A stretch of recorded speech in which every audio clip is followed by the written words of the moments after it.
Filósofo, professor, pesquisador e escritor.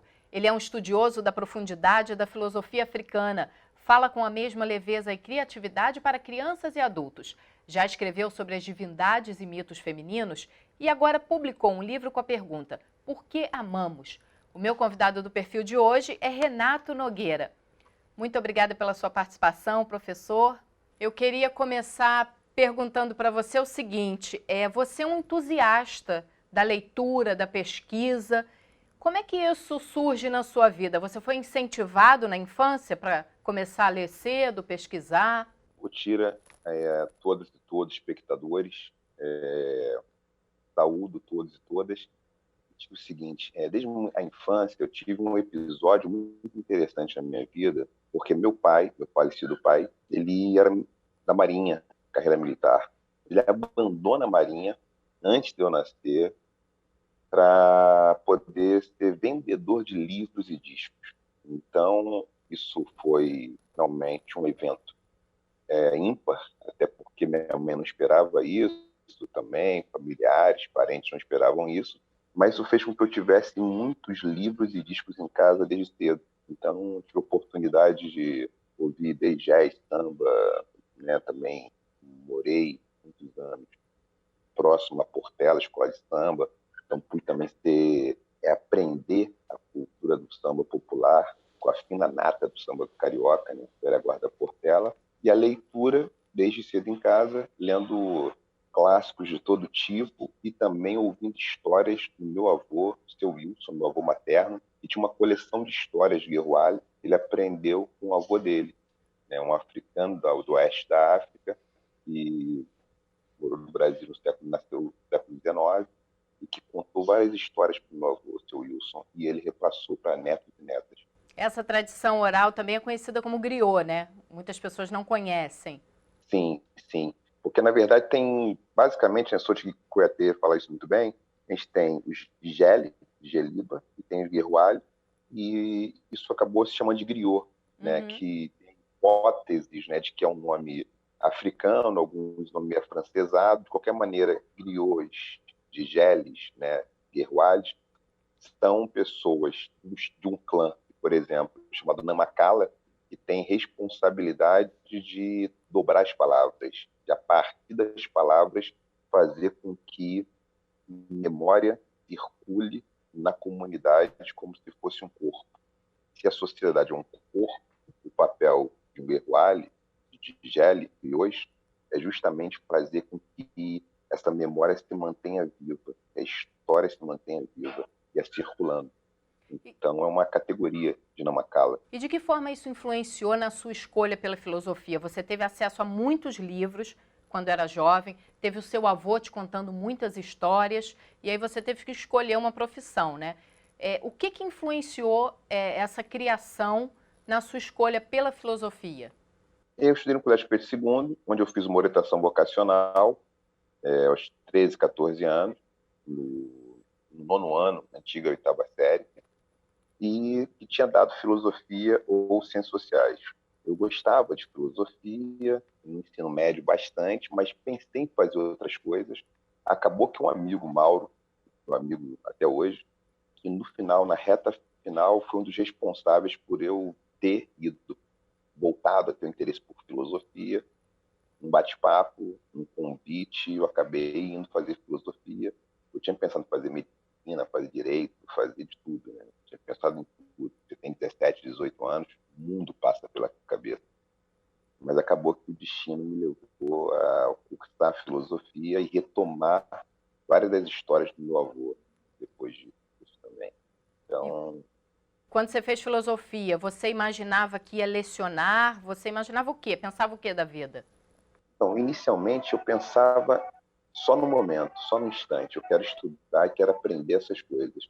Eu tinha um tipo de cultura, até familiar também, que era o seguinte: sonhar, mas sonhar com os pés no chão. Ou seja, será que eu tenho as condições de fazer isso realmente? Eu me perguntava. Então, eu não tinha grandes planos, eu tinha grandes planos, mas eles tinham naquele momento um grau de modéstia. Eu sou botafoguense por conta do meu avô materno, do meu pai, E eu lembro de uma história do Garrincha, né? Eu li a biografia do Garrincha, e tem uma história dele muito curiosa, e ele tinha até vergonha de entrar em campo. Quando ele entrou, ele acabou com o jogo, né? Mas ele tinha essa coisa. Então, falou assim, poxa, eu não sei se eu tenho esse talento todo para escrever, para lecionar. Eu estava fazendo as coisas, eu ia fazendo meio um pouco despretensioso. E alguns professores, professoras que me incentivaram e eu pensei, eu quero continuar, quero dar aula. Aí eu, lá com uns 22 anos, fui fazer a prova de mestrado. Aí eu entrei no mestrado, 22, 23 anos, e aí de lá, aí realmente eu pensei, eu quero fazer isso, quero continuar fazendo isso. E aí você escreve um livro, né, que fala da filosofia e a Lei 10.639, que obriga, né, o ensino no currículo escolar da história e cultura afro-brasileira, né? Nesse livro você fala sobre a questão da filosofia ter surgido na África, né? Ela pode ter surgido simultaneamente em vários lugares do planeta, em épocas também diferentes, e você resgata muito a questão da filosofia do Egito Antigo. Por que as pessoas não falam sobre isso, sobre a filosofia do Egito? Então, a filosofia, os textos mais antigos são africanos, não temos dúvidas em relação a isso, né? Teófilo Bengachi, Anta Diop, né? José Nunes Carreira, tem vários autores que já falam disso há muito tempo. Um dos problemas centrais tem muito a ver com prestígio, tem muito a ver com uma disputa de narrativa e com racismo epistêmico, um racismo acadêmico, que silencia, que de alguma forma rasura a produção de uma produção de um povo. Porque a filosofia está na base daquilo que a gente chama suprassumo da cultura ocidental, em certa medida. Então, por essa razão, foi muito difícil, né, para uma série de grupos, né, reconhecer essa necessidade de desblindar, como diz o Tavares, mas uma blindagem que favorece o discurso de alguns grupos em detrimento do discurso de outros. Então, não tenho dúvida que esse fenômeno parece muito com aquela velha história. Se você tem uma pesquisa, um estudo sobre teoria da recepção, é muito divertido. Pega uma plateia, 50 pessoas, duas plateias, 50 pessoas com perfis parecidos, faixa etária, grupo racial, gênero, classe, e coloca para assistir uma palestra exatamente igual, de gastronomia, dos dois lados. Num lado, um homem branco com sotaque francês, do outro, uma mulher negra com sotaque nordestino. Eles falam a mesma coisa, são atores que ensaiaram. O que acontece? A percepção das plateias é diferente. Por uma razão, não é o conteúdo, mas a forma. Ou seja, existem elementos de gênero e raça que favorecem, dão o privilégio de garantia de um discurso fidedigno e consistente. Isso tem a ver com racismo, com sexismo, patriarcado, classismo. Então, o homem com sotaque francês, ele foi melhor avaliado do que a mulher com sotaque nordestino, negra, homem branco. Então, acho que é um pouco isso, né? A questão da filosofia tem um prestígio, né? Tem uma disputa política, uma disputa epistemológica que rasura a produção africana. Sem contar uma coisa importante, que o Egito era um país, um povo, né? Uma civilização de pessoas negras. O Egito vai clareando por conta das invasões. Agora, todos os faraós, né, antes das grandes invasões, eram negras e negros. Os cabelos são trançados, são tranças, são dreads. Né, as barbas são barbas crespas.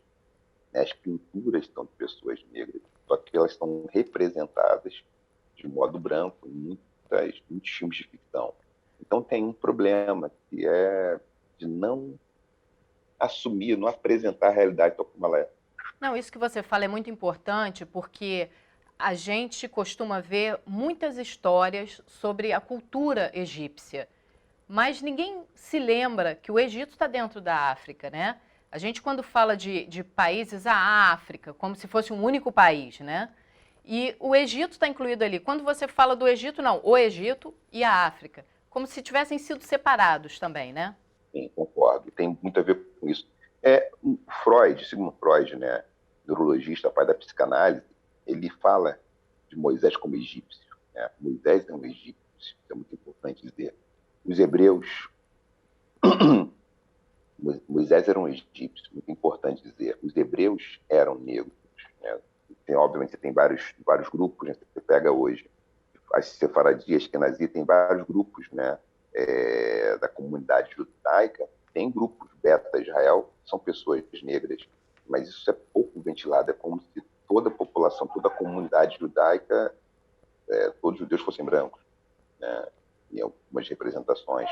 É muito importante, no entendimento, a gente enfrentar esse problema da ordem da representação, da produção de conhecimento, da representação da produção estética, porque isso faz correções. A gente corrige injustiças cognitivas, injustiças estéticas, injustiças políticas, e a gente amplia o repertório.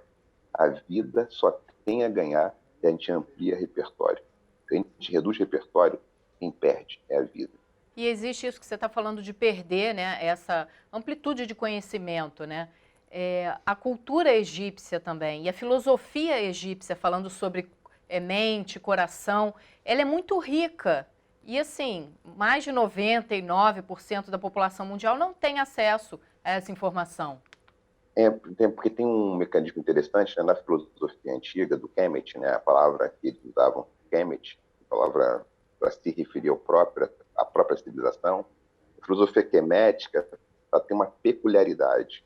O pensamento, o caráter e as emoções têm raiz no coração. O coração é um órgão pensante. Isso é muito interessante pensar. Então, Amenhotep é um filósofo e ele vai fazendo seus 30 capítulos de ensinamentos éticos e especulações acerca da origem do mundo. Ele vai descrever o coração como órgão pensante. Isso é muito interessante. Então, tem alguns estudos, eu tenho artigos publicados a respeito disso, tem mais gente estudando esse assunto. Eu fiz um pouco esse papel, tenho feito, né, de abrir esses debates. Acabou que realmente alguma coisa que eu fico feliz por ter contribuído. Meu livro em língua portuguesa no Brasil, Ensino de Filosofia da 639, é o primeiro livro a falar desse assunto de uma forma talvez mais contundente. Outras pessoas já tinham falado, mas nesse livro eu faço uma defesa insistente de que a filosofia não nasceu na Grécia, que essa é uma hipótese, dentre outras. A gente deve considerar outras, e que o correto é ensinar, é apresentar diversas hipóteses, tá? Que nasceu, tem essa que nasceu na Grécia, mas tem outras. Uma outra mais antiga que nasceu no Egito, nasceu na África. Sim. E outras também que tinha produção filosófica dos maias, dos astecas, dos incas. Há quem estude pensamento maia, asteca e inca e revele que tem inscrições, né, filosóficas de maias e astecas. Não é um assunto que eu tenho investigado com intensidade, mas tem colegas fazendo isso. Algumas pessoas fazendo isso na Bolívia, no Peru. Sim, a diversidade é muito grande, né? A gente encontra também nos estudos védicos coisas muito antigas, de milhares de anos, que também os ocidentais não comentam, né? E você fala dessa necessidade também da gente perceber a afroperspectiva, né? Porque tem essa história do eurocentrismo, que a gente tem uma visão muito focada no que a Europa passou para a gente. Quando a gente muda um pouco essa perspectiva e começa a estudar os escritores, os filósofos de países africanos, a gente percebe que a nossa visão de mundo pode mudar completamente. Potira, obrigado por essa questão. Feuini Sarr é um pensador do campo da economia, da filosofia da economia, do pensamento da macroeconomia. Ele fala a respeito de uma categoria que eu considero muito relevante para pensarmos economia no mundo contemporâneo. Ele fala do ecomito do progresso e desenvolvimento. Como o ecomito do progresso e desenvolvimento está na base do que nós chamamos de cultura ocidental, ou cultura euro-ocidental, cosmovisão euro-cristã, como vai dizer Antônio Bispo dos Santos, Nego Bispo. De alguma forma, está a nos dizer que esse ecomito, um mito na área da economia, de que a melhor coisa para a humanidade é continuar avançando, desenvolvendo e progredindo. Tem um custo muito alto que é a produção de zonas de sacrifício ambientais, zonas de sacrifícios. Essas zonas em que o sacrifício é livre, elas acabam com a biodiversidade e elas também transformam as pessoas em máquinas de trabalho. Então, a ideia de desenvolvimento contínuo, perpétuo, ela guarda um problema, que é uma relação de conflito entre humano e natureza. É uma separação radical. O Antônio Bicho dos Santos tem um recorte, tem um sistema teórico muito interessante, é um pensador quilombola, que faz grandes reflexões. A gente tem Ailton Krenak, por exemplo, Daniel do Munduruku, Davi Copenau, a Sandra Benites, Manstela de Oxóssi, vários pensadores e pensadoras que nos ajudam a refletir a respeito desse acomito. O Feuinitar, ele ajuda a fazer isso e pensar. Nós podemos nos relacionar com a produção material a partir de uma ideia de envolvimento com as coisas. A gente precisa se envolver com as coisas. Não uma mera inversão, mas é uma relação de proximidade, uma relação de empatia, e tem também a ver com aquilo que aparece em vários povos tradicionais africanos, povos originários aqui da América, que é tratar a natureza como sujeito, não como um objeto. Isso não é nada fácil, é um desafio tremendo. A gente vai falar sobre isso mais um pouquinho no próximo bloco, que a gente precisa fazer um intervalo, perfeito. E a gente volta já já. O Perfil volta em 1 minuto com Renato Nogueira. Fique com a gente.